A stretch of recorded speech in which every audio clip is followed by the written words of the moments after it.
think you are kidding, Mr. Hitler, if you think we're on the run. As you stand on the headland looking towards Heysham Harbour, the ground sloped down with grass, and then you could see in the sort of middle distance between the grass and the sea there was a patch of beach. On the left was like a miniature bandstand, that was the gun emplacement, and running at the bottom of the grass was this 2 rows of barbed wire. We were playing football quite happily. We didn't know actually it was supposed to be a minefield, because there might have been signs but we didn't see them. Anyway, next minute these soldiers come out and grabbed us, and one who I realised must have been a sergeant swore at us and said, "You're playing on our minefield." And it didn't mean anything to us. Anyway, they hooked us up to the gun emplacement. We sat there and looking at this gun, and it was a telegraph pole.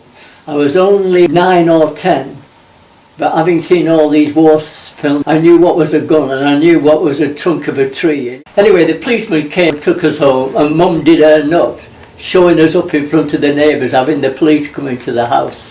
There was a way into Heysham Head by going right down towards the sand, coming up by what was the gun emplacement, climbing over the back of that. You could have come into some trees and then get in free.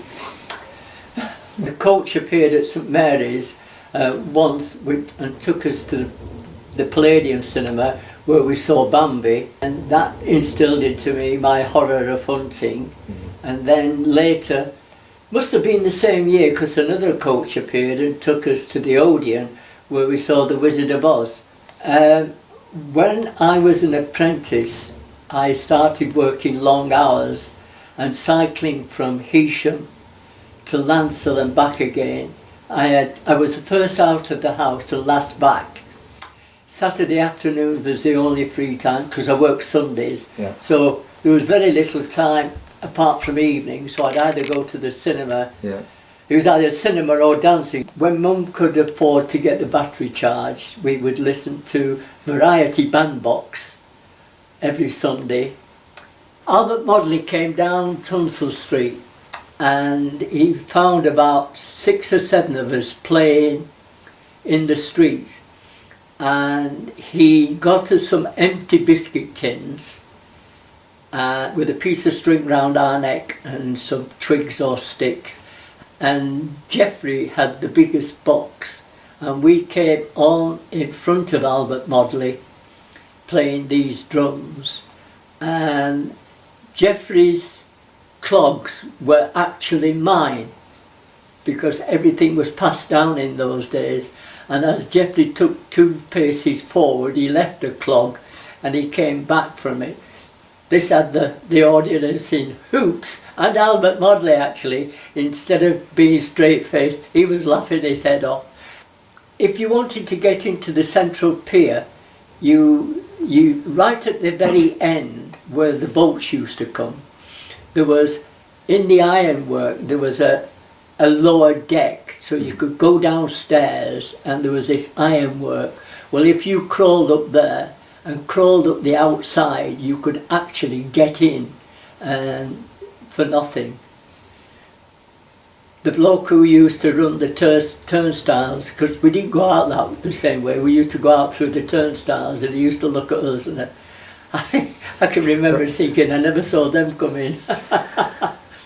The Odeon was dead easy because the entrance was at the front, our freeway was at the back, so you come round the back, toilet window, opened the fire doors, you got in, because the usherette was at the front end. Football matches, they were dead easy, never paid to go to watch a football match. I should imagine a quarter of the people who got it didn't pay. The directors of Morecambe Football Club, if they got off their backsides and out of their nice seats, out of the rain, and started counting the number of spectators, they would have had a closer look at the taking. Because I can't remember any of my friends ever paying to go in anywhere. We paid to go in dancing. There was a children's night on Friday night and we went dancing by hook or by crook we'd get the sixpence or ninepence to get in. And from one of the dancing partners I then went to Old Time and Modern Sequence at the Winter Gardens. That was every Saturday night. Later on I then started dancing at the Floral Hall. The working class went to the Floral Hall, the middle class went to the pier, the grammar school boys and girls went to the pier, but us lower beings went to the Floral Hall. During the war in 1940s, if we wanted to go to the cinema and there was no way that we could get in free, then we would go round the houses and ask them, have they got any jam jars or pop bottles? Pop bottles, I think we got tuppence. Jam jars, we got a halfpenny. But for big jam jars, we got penny. And another ruse we had was we would go outside the cinema and ask people going in there, say, have you got 2 halfpennies for a penny, please? And often the lady would say, yes, here's 2 halfpennies.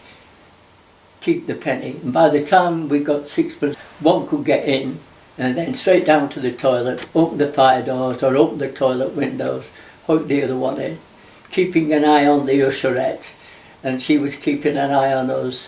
The cinema Saturday mornings was the highlight of the week. I think it was sixpence to get in. On your birthday you got through the post a free entry card. Boys and girls were strictly segregated, not by parents. Boys did not play with girls. They didn't know how to ride a horse up and down the aisles. All the cowboy films were spoilt by Roy Rogers or Gene Autry kissing this ballet woman who was in every single film. Anyway, you soon started to say, I'm having nothing to do with these rubbishy females. It wasn't till I was 16 or 17 I realised that girls did have a use. All the years I wasted, but I soon caught up.